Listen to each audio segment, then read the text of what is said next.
Mais avant ces réussites éclatantes, combien d'inventeurs, de prototypes et de tentatives restaient dans l'ombre de l'histoire? Quel patrimoine scientifique sur le point de se perdre dans les archives des bibliothèques? Pour retrouver la trace de ces inventeurs trop méconnus, rien de tel qu'une visite parmi les plus incroyables machines de l'histoire. Entre les murs du Musée des Arts et Métiers à Paris, nous nous laissons guider par Cédric Carl, qui n'en est pas à sa première visite. Cédric Carl, c'est un peu Sherlock Holmes au pays de Jules Verne. Passionné par l'histoire de l'énergie, ce designer de formation s'est mis en tête de sauver la mémoire des origines de la transition énergétique. Entre le pendule de Foucault et les incroyables machines volantes, Cédric tient à nous faire découvrir l'un des trésors oubliés du musée et nous faire remonter aux prémices de l'énergie solaire.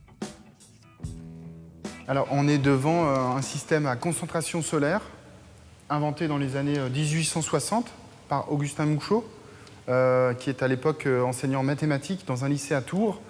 Et c'est la première personne qui va développer des applications industrielles de la chaleur solaire. C'est cette parabole qui va donner naissance à une presse solaire, puisque la parabole produit de la chaleur qui va faire fonctionner une machine à vapeur et qui va faire fonctionner une presse dans les années 1880 à peu près. Ils vont imprimer des journaux à l'énergie solaire dans le centre de Paris, en fait, au Jardin des Plantes.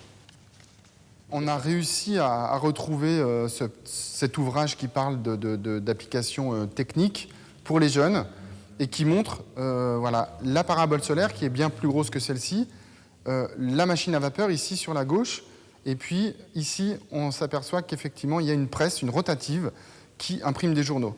Et l'associé de Auguste Mouchot à l'époque, c'est Abel Pifre qui deviendra Otis.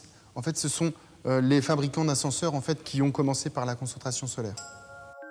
Des inventions comme celle-ci, Cédric en collecte en continu grâce à une plateforme récemment lancée sur Internet, le projet Paléo Énergétique. Grâce à la participation des internautes, Cédric va alimenter une chronologie de l'énergie et créer une véritable base de données des technologies les plus innovantes. Château d'eau éolien, cheminées solaires et moteurs électriques, autant de trouvailles sauvées de l'oubli par les internautes et dont certaines qui résonnent parfois étonnamment dans nos quotidiens. Sur le site Paléo Énergétique, en fait, on peut découvrir qu'il y a eu un projet en, fait, en Hollande en 1974, sauf erreur, qui a duré 12 ans et qui était le premier système de partage de véhicules électriques. Ça s'appelait la Vidcar, ça a été actif pendant 12 ans et ça a été porté par les écologistes de l'époque. Et c'est un projet qui finalement s'est arrêté par manque de soutien de la municipalité.